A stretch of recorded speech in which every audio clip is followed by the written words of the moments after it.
Welcome to icon news. నేను మీ పవన్ కృష్ణమూర్తి.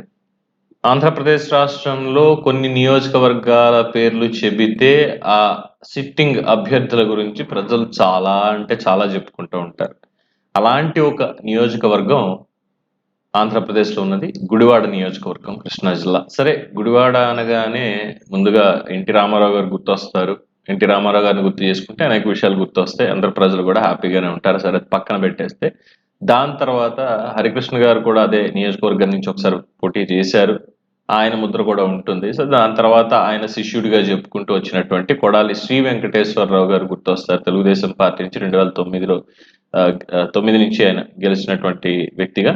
సరే, ఆయనకున్న పేరు కొడాలి నాని అని అందరికీ తెలిసిందే, అందరూ అలాగే పిలుస్తారు కాబట్టి మరి ఏ విధంగా ఆయన అభివృద్ధి చేశారు ఏంటి అనేది చూసినప్పుడు నియోజకవర్గ అభివృద్ధి ఎలా జరిగిందో తెలియదు కానీ భాషాభివృద్ధి మాత్రం బాగానే జరిగింది అనేది చాలా మందికి ఉన్నటువంటి ఒక అభిప్రాయం. 2012లో ఎప్పుడైతే వీళ్ళు కాంగ్రెస్ పార్టీ రాజశేఖర రెడ్డి గారి తరఫున చేరారు అన్నారు, అంటే రాజశేఖర రెడ్డి గారు చేరిపోయిన తర్వాత జగన్మోహన్ రెడ్డి గారితో వైఎస్ఆర్సీపీ పార్టీలో చేరిపోయారు. అంతకు ముందే కొన్ని సినిమాల్లో చూపించారుగా, రాజశేఖర రెడ్డి గారిని కలిసి అక్కడ మాది లేదు, కలెక్టర్ గారు ఇలా చేశారు, ఏవో సీన్లు ఏవో ఉన్నాయి కొన్ని చాలా మంచిగా ప్రొజెక్ట్ చేసేటువంటివి. మరి ఏం జరిగింది ఏంటి అనేది తెలియదు కానీ సరే, ఎవరి ఎలివేషన్ వాళ్ళది ఇచ్చుకుంటూ వెళ్ళారు, అంతా బాగానే ఉంది. 2014 నుంచి ఇప్పటి వరకు చూసినట్లయితే ఆ భాషా ప్రయోగం కానీ ఇది కానీ నా భూతో నా భవిష్యత్, అంటే ఇటువంటి బూతులు భవిష్యత్తులో ఇంకెవరు రాజకీయ నాయకుడు మాట్లాడరేమో అన్న విధంగానే ఆయన భాషా జ్ఞానం అనేది ఉంది అనేది అందరికీ తెలుసు. ఆ తర్వాత ఏ రకంగా ఎన్నెన్ని స్టేట్మెంట్లు ఇచ్చారు, ముఖ్యంగా పవన్ కళ్యాణ్, చంద్రబాబు నాయుడు, నారా లోకేష్ వీళ్ళని ఏ విధంగా తోలనాడుతూ వచ్చారు అనేది ప్రజలందరూ, యావత్ ప్రజలందరూ కూడా చూశారు. చాలా సార్లు విమర్శించడం అనేది జరిగింది. ఎంత విమర్శించినా, సద్విమర్శ చేసినా కూడా ఇప్పటి వరకు ఆ పంథాలో మార్పు రాలేదు. ఇక రాజధాని ఫైల్స్ అనేటువంటి ఒక సినిమా రిలీజ్ అయ్యి సినిమా రూపకంలో కూడా ఆయన మాట్లాడినటువంటి భాష ఇదంతా చూపించారు. మన మధ్యన విలేకరులు ఎవరు వెంకయ్యనాయుడు గారిని, మన మాజీ ఉపరాష్ట్రపతి పద్మవిభూషణ్ వెంకయ్యనాయుడు గారిని అడిగితే ఇలాగా మాట్లాడుతున్నారు కదా ఇది అంటే, సరే వాళ్ళు ఆ బూత్ లో మాట్లాడుతున్నారు కాబట్టి వాళ్ళకి ఆ లాంగ్వేజ్ లో మనం ఏం చెప్పక్కర్లేదు, కానీ దానికంటే పవర్ఫుల్ లాంగ్వేజ్ అనేది ఇంకొకటి ఉంది. ఒక 2 లాంగ్వేజ్లు, రెండు పదాలు బాగా గట్టిగా ఉన్నాయి.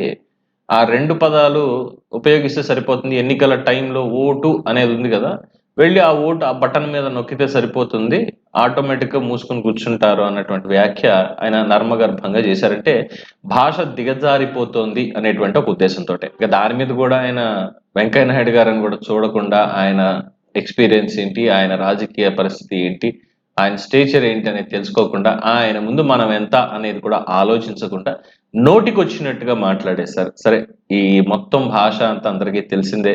Yours mummy father, yours mummy husband, ఈ రకమైనటువంటి తెలుగులో నేను చెప్పనులేండి, నేను మాట్లాడను, నేను అలాంటివి మాట్లాడను. రైట్, ఇదంతా అయింది.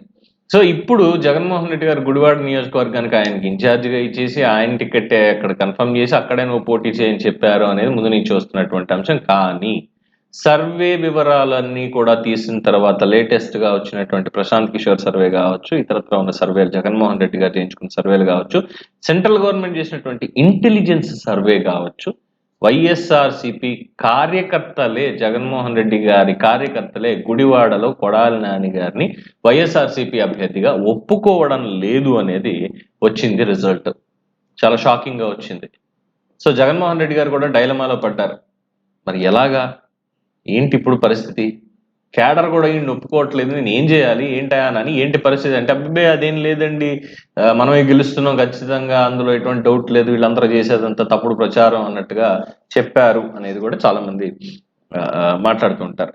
బట్ ఇప్పుడు ఉన్నటువంటి లేటెస్ట్ ఇన్ఫర్మేషన్ ప్రకారం కొడాలి నాని సీటు చిరిగిపోయింది, సీటు గల్లంతే. జగన్మోహన్ రెడ్డి గారు ఖరాఖండిగా చెప్పేశారు, కార్యకర్తలు కూడా ఒప్పుకోవడం లేదు, ఇక్కడ బలమైన అభ్యర్థిగా నువ్వు ఉన్నావని అనుకున్నాను కానీ మరి ఇంత బలహీన పడిపోతావు అని అనుకోలేదంటే, ఇంటర్నల్ అంటే లోపల ఫీలింగ్ ఉంటుంది కదా, ఏం జగన్మోహన్ రెడ్డి గారు అంటే ఇప్పటిదాకా వాళ్ళని తిట్టినప్పుడు అంతా కూడా అగో మా నాని అన్న అని అసెంబ్లీలో మాట్లాడి ఏదో కోపంతో తిడతాడు, అది ఇది అని మాట్లాడి నా చేత ఎన్ని తిట్టించి అన్ని చేయించి ఇంత చేసిన తర్వాత తీరా ఇప్పుడు వచ్చి సీటు చిరిగిపోయిందంటారా అని చెప్పి లోపల అనుకుంటూనే ఇన్నర్ వాయిస్ లో మాట్లాడుకుంటూనే పైకి మాత్రం నవ్వు అవునా సరే ఏ నియోజకవర్గానికి పంపిస్తారో చూడాలి.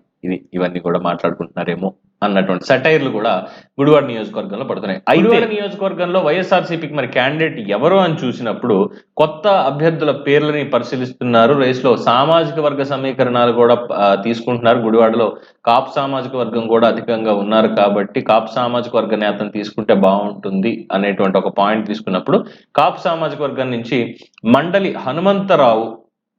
హనుమంతరావు గారు రేస్లో ఉన్నారు. అలాగే ఆయన విధేయుడు, పార్టీకే కాదు జగన్మోహన్ రెడ్డికి కూడా విధేయుడు అనేటువంటి ఒక ప్లస్ పాయింట్. అంటే కొడాలి నాని విధేయుడు కాదా, ఇన్నాళ్ళు చేయలేదంటే కొడాలి నాని విధేయుడు అయినప్పటికీ ఆయన కేవలం ఉపయోగపడింది ప్రతిపక్షాల మీద బంబార్డ్మెంట్కి మాత్రమే, నోటితో బూతుల ప్రవాహానికి మాత్రమే ఉపయోగపడ్డారు తప్ప పార్టీ లాభపడడానికి ఎక్కడా ఉపయోగపడలేదు. ప్రతిపక్షాలను తిడితే క్యాడర్కి ఏదో ఊపు వస్తుంది అనేటువంటి ఒక పద్ధతి తప్ప కన్స్ట్రక్టివ్ క్రిటిసిజం కానీ డెవలప్మెంట్ మోడల్ కానీ మాడ్యూల్ కానీ ఏది లేదు అన్నది సుస్పష్టంగా అక్కడ చెప్తున్నారు. సో ఈ నేపథ్యంలో ఇప్పటివరకు మండలి హనుమంతరావు అటువంటి భాషా ప్రయోగం ఇప్పటివరకు చేసినట్టుగా మనకి తెలియకపోయినప్పటికీ సామాజిక వర్గ సమీకరణాలు చూసుకున్నప్పటికీ జగన్మోహన్ రెడ్డికి విధేయుడిగా ఉంటాడు. కాపు సామాజిక వర్గంలో మంచి పేరు కూడా ఉంది అనేది తెలుస్తోంది. అందుకే విధేయతగా పెద్దపీట వేయాలి అనేటువంటి నిర్ణయంతో జగన్మోహన్ రెడ్డి గారు మండలి హనుమంతరావుకి సీట్ కన్ఫర్మ్ చేసే అవకాశాలు ఎక్కువగా ఉన్నాయనేది తెలుస్తోంది. అలాగే యాదవ్ సామాజిక వర్గం నుంచి కూడా మరొక నేతని అక్కడ పరిశీలిస్తున్నట్టుగా తెలుస్తోంది. వైఎస్ఆర్సీపీ ఆవిర్భావం నుంచి కూడా జగన్మోహన్ రెడ్డి గారితో ఉన్నటువంటి మండలి హనుమంతరావు గారికి ఎక్కువ అవకాశాలు ఉన్నాయి. ఈసారి సీట్ ఆయనకే ఇస్తున్నారు అని చెప్పారు. అలాగే మొన్న గుడివాడ పర్యటనలో కూడా కొడాలి నానిని సైతం పక్కన పెట్టి మండలి హనుమంతరావుకే ప్రాధాన్యత ఇవ్వడంతో ఈసారి మండలి హనుమంతరావు గుడివాడ నియోజకవర్గం నుంచి పోటీ చేస్తారు అనేటువంటిది స్పష్టంగా చెప్తున్నారు. కొడాలి నాని వైసీపీని వదులుతారు అన్నటువంటి అనుమానాలు చాలా మందికి లేవు. కానీ ఈసారి తోట ఆయనకున్నటువంటి రాజకీయ జీవితం ముగిసిపోయింది, ఇక ముందు రాజకీయాలు లేవు, ఉండవు అనేది సుస్పష్టంగా చెప్తున్నారు. సో కొడాలి నాని బూతుల ప్రవాహానికి వైఎస్ఆర్సీపీలో మండలి హనుమంతరావు రూపంలో చెక్ ఎదురయ్యింది. ఆయన సీటుని ఈయన ఎగరేసుకుపోబోతున్నారు అనేది లేటెస్ట్ గా తెలుస్తున్నటువంటి అంశం. అలాగే కుదిరితే కొడాలి నానిని ఎంపీ స్థానానికి పంపించాలి అన్నటువంటి ఆలోచన కూడా జగన్మోహన్ రెడ్డి గారు చేస్తున్నారు. గుడివాడ కాకుండా వేరే చోటు నుంచి ఆలోచన చేస్తున్నారు అనేది కూడా ఒకటి బయటకు వస్తుంది. అంటే ఏంటంటే ఇప్పటి వరకు అసెంబ్లీలో మాత్రమే చూపించినటువంటి ఈ ప్రవాహం అంతా కూడా మళ్ళీ రేపు పార్లమెంట్ లో కూడా చూపించాలి. దిక్కుమాలింది. ఈ భాషను తీసుకెళ్ళి అక్కడ పార్లమెంట్ లో చూపిస్తే ఏమైపోతుందో దేశ పరువు అనేది ఇంకొక బాధ పట్టుకుంది. మళ్ళీ ఇప్పుడు ఈ మాటలు మాట్లాడినందుకనా నేను మాట్లాడితే ఏమైంది, ఇలాగే మాట్లాడతారు. అంటే తర్వాత వచ్చేసిన మాట నేను బీపిచ్చాను అనుకోండి, అది వేరే విషయం. ఇలాగే మాట్లాడతారు. అంటే విలువలు లేకుండా దిగజారిపోయినటువంటి రాజకీయాలు చేస్తున్నటువంటి వాళ్ళకి ఈసారి మంచో చెడో కానీ ఈ విషయంలో జగన్మోహన్ రెడ్డి గారిని ఒక పాయింట్ లో మెచ్చుకోవచ్చు. సీట్ లేదు అన్నందుకు మాత్రం మెచ్చుకోవచ్చు. వేరే వాళ్ళని పెడతారో లేదు తెలియదు. ఎందుకంటే ఆయన కూడా తట్టాబుట్టా సర్దేసుకుంటున్నారు అనేది విశ్లేషకుల అభిప్రాయం. అలాగే ప్రజల యొక్క నిర్ణయం కూడా. రఘురామకృష్ణరాజు గారు చెప్పినా మిగతా వాళ్ళు చెప్పినా జగన్మోహన్ రెడ్డి పని అయిపోయింది, ఇంకా సర్దేసుకోవడమే కథ క్లైమాక్స్ వచ్చేసిందని చెప్తున్నారు. అలాగే ఆయనతో పాటుగా ఇన్నాళ్ళు ఎవరైతే ఎగిరెగిరి పడ్డారో అందరూ ఈసారి పూర్తిగా నేల సతికిల పడ్డం తప్ప ఇంకొకటి లేదు అనేది ప్రజల తీర్పు. సో గుడివాడకి కొత్త అభ్యర్థి రాబోతున్నారు. మరి గుడివాడలో ఈసారి తెలుగుదేశం పార్టీ తరఫున నిల్చున్నటువంటి వ్యక్తి కూడా ఎక్కువ పోటీ ఇచ్చేటువంటి అవకాశం ఉందంటున్నారు. మొత్తానికి ఈసారి గుడివాడ సీట్ తెలుగుదేశం పార్టీ జనసేన కూటమిది అని కూడా సర్వే వివరాలు తెలియజేస్తున్నాయి. సో దీని మీద మీ అభిప్రాయాన్ని కామెంట్స్ రూపంలో తెలియజేయండి. చూస్తూనే ఉండండి ఐకాన్ న్యూస్. నేను మీ పవన్ కృష్ణమూర్తి.